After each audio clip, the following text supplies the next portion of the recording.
विजयनगर साम्राज्य के एक छोटे से गांव बीजापुर में केशव नाम का एक किसान अपनी पत्नी, एक बेटा और एक बेटी के साथ रहता था।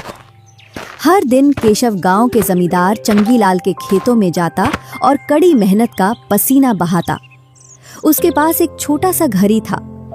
ना उसके पास जमीन थी और ना ही खुद का ऐसा कोई काम जिसे करके अपने परिवार को पाल सके। उसका जीवन पूरी तरह गरीबी से ढका हुआ था। एक दिन केशव अपने घर से खेत पर काम करने जा रहा था।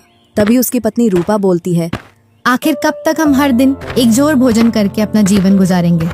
तुम दिन भर जमींदार जी के खेत में काम करते हो और जमींदार जी शाम को थोड़ा सा अनाज देते हैं जो सही से एक ही जोर नहीं चल पाता। तुम हर रोज एक आस लेकर जाते हो और शाम को निराश होकर लौटते हो। क्या तुम्हें नहीं दिखता पूरे गांव में सबसे बुरी हालत हमारी ही है? मैं क्या करूं रूपा, मेरी तकदीर ही फूटी हुई है। ऐसे में मेरा क्या कसूर? जब भी हालात सुधरने को आते हैं कुछ न कुछ घटनाएं घट जाती हैं। तुम्हें तो पता ही है, पहले जैसे तैसे कुछ धन इकट्ठा किया, माँ बीमार पड़ गई, पूरा धन खर्च हो गया। फिर भी माँ हम सबको छोड़कर इस दुनिया से चली गई। फिर मजदूरी करके थोड़ा बहुत धन इकट्ठा हुआ तो बेटा माधव बीमार पड़ गया। उसके इलाज में सारा धन खर्च हो गया। तभी बेटा माधव और बेटी राधा आ गए और उनकी मासूम आंखों में भूख थी, लेकिन कुछ कहने की हिम्मत नहीं हो रही थी। फिर भी माधव से रहा नहीं गया।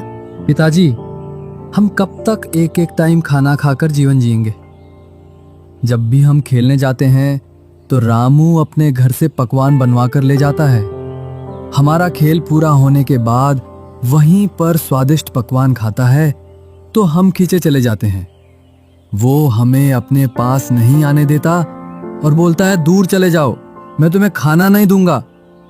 रूपा की आंखों से आंसू बहने लगे, जैसे उसके मन को किसी ने मसल कर रख दिया हो। तुम चिंता मत करो मेरे बच्चों, एक न एक दिन हमारे भी दिन जरूर बदलेंगे। एक दौर आएगा जब हम भी सभी के जैसा पकवान बनाएंगे, फिर तुम्हारा जो मन कहेगा वही खाएंगे। इतना बोलकर केशव चुपचाप खेतों की ओर निकल पड़ा। जमींदार का खेत गांव से कुछ ही दूरी पर था।